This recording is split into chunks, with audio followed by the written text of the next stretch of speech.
The lifeless body of a newborn baby boy was found inside the bathroom trash can at a New Mexico hospital back in January.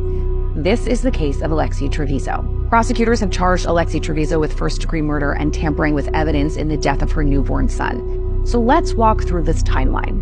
Trevizo had been taken to the emergency room on January 26th by her mom for back pain. She got that routine question that ladies get from doctors and nurses. Are you or could you be pregnant? Alexee said no and even told them she had never, ever had sex. Shortly after midnight, according to Alexee's lawyers, the doctor began administering muscle relaxers and pain meds. By 12:30, she's given even more, including morphine. Blood work is also done at this point, including a pregnancy test. The positive pregnancy test comes back at 12:51 a.m., according to Alexee's lawyer, who contends that those test results were read by hospital staff basically in the moment. 1:39 a.m., Alexee is unhooked from her IV because she needs to use the bathroom, and here she is, running down the hall holding her backside. Her mom, who you see here, follows shortly after to check on her, but Alexee has the door locked. A nurse who was on duty that night told police that he checked on Alexee several times while she was in the bathroom. Alexee eventually comes out and heads right back to her room at 1:57, seeming completely normal, but it's immediately clear something is wrong. Alexee told the nurse that all that blood was from her period. Now, according to what one of the nurses told police, the hospital staff did know at this point that she was pregnant because they'd already gotten the test results back and read them. Now, the female nurse called the cleaning staff to come up and clean up this huge mess in the bathroom, believing that Alexee had had a miscarriage. It wasn't until the cleaner, Lilia Lewis, picked up the trash can that everything changed. DailyMail.com exclusively spoke with Lilia Lewis, who said that she is still traumatized by the memory of what she saw that day.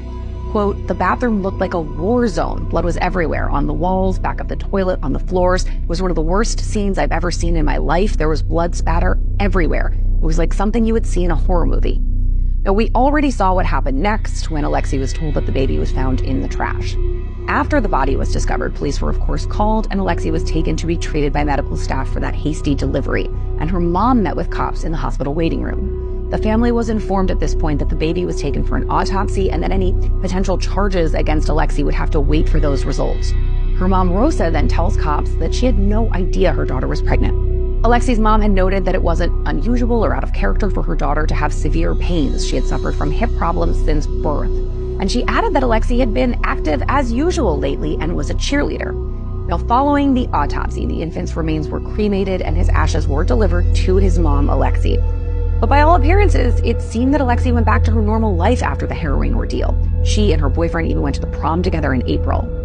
But in May, she was arrested at her home. Trevizo has since been released on a $100,000 bond and ordered to remain under house arrest, but she was allowed to continue attending her senior year of high school.